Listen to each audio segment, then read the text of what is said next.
me conhece, né? Eu sou Georgette Botelho, sou gestalt terapeuta, terapeuta familiar de casal também, tá? E trabalho já há 31, vou fazer 32 anos no lar União, aqui no Rio de Janeiro, é um lar judaico, né? Que eu tenho o prazer de realizar um belo trabalho que eu gosto muito, porque é uma instituição muito séria, sabe? E é um aprendizado a cada momento. E venho estudando desde que eu me formei, já tenho 40 anos de formada, e sempre me interessei, desde os meus 20 e poucos anos, no envelhecimento. E isso era motivo de surpresa para os meus colegas. Até pouco tempo, né, até uns 10, 15 anos atrás, todo mundo, poxa, você quer trabalhar com idoso e tudo? E desde então eu trabalho e venho estudando, me aprimorando com essa clientela, né? Com essa população. Logicamente, hoje meu consultório não é somente de atendimento com idosos, né?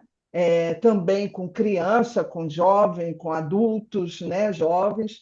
Enfim, eu tento sempre diversificar, mas a minha meta, aí, como a Zeila fala, né? Tem a minha linhagem com a questão do envelhecimento. E eu sempre tento trazer e atualizar questões, né? Então, hoje a gente está trazendo a questão da família, que é um tema muito discutido e, às vezes, criticado, né, por muitas pessoas. Onde está a família?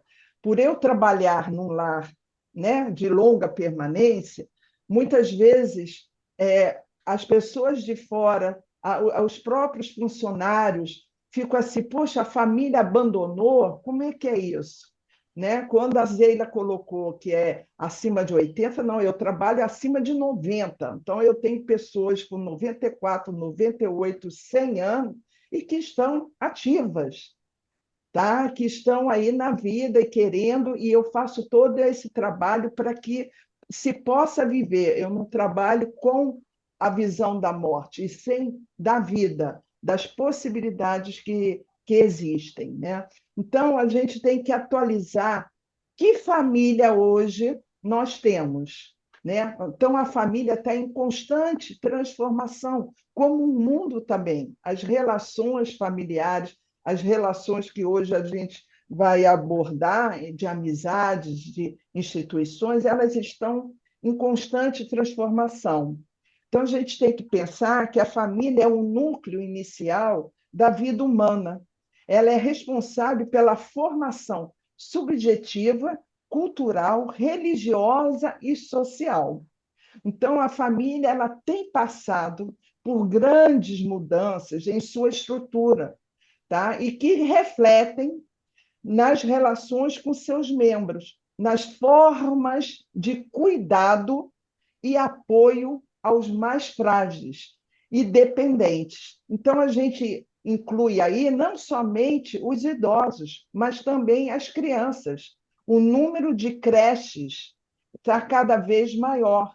O número de crianças que estão sendo criadas desde meses em creche está sendo cada vez mais. E isso também nos mostra assim, aonde que estão os avós, aonde que estão as mulheres que antes ficavam em casa com essa função, uma das funções que era criar, né? E cuidar dessa casa. Então, essa transformação começa desde lá atrás, quando a mulher começou a ir para o mercado de trabalho, né? E à medida que isso foi acontecendo, a geração dos novos idosos também estão passando por transformações, porque hoje o idoso, né, a gente pensa com 60 anos, ele ainda está na ativa. Aqueles que querem, aqueles que têm profissões que possam favorecer isso, ainda estão na ativa, ainda se sentem ativos, plenos para estarem, né, aproveitando a sua aposentadoria, aproveitando a sua vida, recasando, tendo novas experiências. E que anteriormente o que se via, qual era o lugar do vovô e da vovó? Era uma cadeira de balanço ou era cuidar dos netos? Hoje eu ouço muito dos meus pacientes assim, olha, não quero mais responsabilidade com o neto. Eu quero uma vez ou outra, ok. Então, isso também é uma mudança que a família, e a gente precisa atualizar isso, porque as expectativas de ambos, né, tanto dos filhos quanto dos pais, também mostram que existem expectativas que fogem à realidade. Poxa, mamãe não quer nem ficar mais com o meu neto, né? Mamãe só quer saber de aproveitar, mamãe só quer saber de viajar. Sim, né? E acho que nós, idosos, precisamos também ampliar as nossas visões e atualizar a todo momento. Não adianta ficar no meu tempo, porque eu sempre trago uma realidade, né? Vamos atualizar. Quando eu tinha a idade do meu filho, que está casado, ou da minha filha, que está casada com o meu netinho, com o marido e tudo, a minha atenção, a minha energia estava voltada para quem? Para a minha família que eu estava constituindo ou para os meus pais que estavam envelhecendo? E aí eu trago isso aí, ó, vamos lá, vamos pensar. Eu estava com a minha energia e com o meu tempo voltado muito mais para a minha família. E a mesma coisa acontece com meus filhos. Meus pais, eu dava atenção, tudo bem, mas a atenção precisava. Isso é a bola dourada, né? Aquela coisa que vai continuando a gerar. E a gente tem que ter essa noção, sabe? Atualizar, fazer esse link do passado e do presente. Então, é muito importante a gente pensar nessa família que essas estruturas, né, são e formatos são também diferentes. Hoje a gente vê casamentos tardios, recasamentos, separações, casamentos homofóbicos, homoafetivos, olha o ato falho, homoafetivos, né? Porque existe também toda essa questão que a gente está se acostumando, né, a essas relações homoafetivas, numa idade também, isso tem muito, eu tenho recebido pacientes assim, que eram casados, né, eram héteros, e depois do divórcio ou de uma viuvez, se viram numa relação homoafetiva, né? E o quanto que isso também acaba fazendo uma mudança na família de aceitação ou não.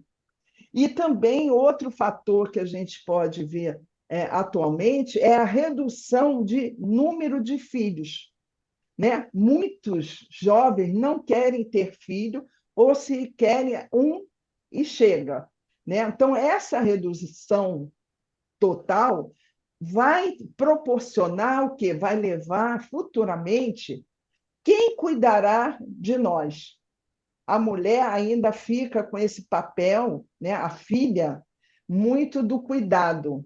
Mas a gente tem que pensar que lá na frente, com um número reduzido de filhos, de netos, quem vai cuidar? Então a gente tem que pensar em outros formatos de apoio, de outros formatos de redes de apoio, né? Que aí a Zélia e a Anitta vão falar de amizade, de instituições, tá? Que são importantíssimos. Então, por isso que eu coloquei assim: família é muito, sim, mas não é tudo. Então, a gente precisa não sobrecarregar e não colocar uma expectativa maior do que é possível. Primeiro que a gente tem que avaliar que relação, que família é essa. Como a velhice ela não acontece de uma hora para outra, e a velhice é simplesmente a construção de uma vida. Né? Se eu tenho 65, se eu tenho 70, foram 70 anos construindo relações, né? Conquistando, tendo fracassos, vitórias, amores, afetividade, muitas coisas. Então, a gente tem que pensar que a família hoje ela se pauta muito na afetividade. Enquanto houver afeto, haverá família. Então, aquela questão da lealdade familiar, ótimo, mas eu tenho que saber que a afetividade que eu tenho, a relação que eu tenho com meus filhos, que foi, né, construída ao longo do tempo, ela vai ser, né, essa relação vai ser fruto, né, do que está acontecendo agora. Ela vai ser a forma como vai permear a minha relação com meu filho, de ajuda, de apoio, de companheirismo. Né? Então, eu não preciso já, com os 70, 80 anos, e estando bem, já pensando que meu filho tem que estar comigo, tem que se mostrar ali presente, me ajudar. Se eu posso, ok. Eu sempre falo assim, ó, como eu trabalho com a finitude, eu sempre coloco uma questão assim, que a finitude, estão me vendo aí? Tudo bem? É porque saiu, tá. A finitude me mostra assim, tudo pode piorar. Então, se eu estou bem, com 80 anos, independente, ótimo. Ah, meu filho quase não aparece, minha filha. Mas eu estou bem, então é isso, aproveite. E chame-os para quê? Para tomar um cafezinho, para comer um bolinho. Então, traga isso. A afetividade hoje é a base da família. Não adianta a gente querer cobrar uma coisa que a gente não constrói. E enquanto a gente estiver, né, pensando dessa forma, né, da cobrança, da expectativa, menor será a possibilidade de retorno. Então, a gente tem que trabalhar, sabe? Regar a plantinha da minha relação com meus filhos, com meus netos. E aí, quando eu falo em filhos, também as relações que se tem entre pais e filhos e pais, também é muito tênua. Por quê? Os filhos estão acostumados a receber, e isso é eterno. A hierarquia, ela continua.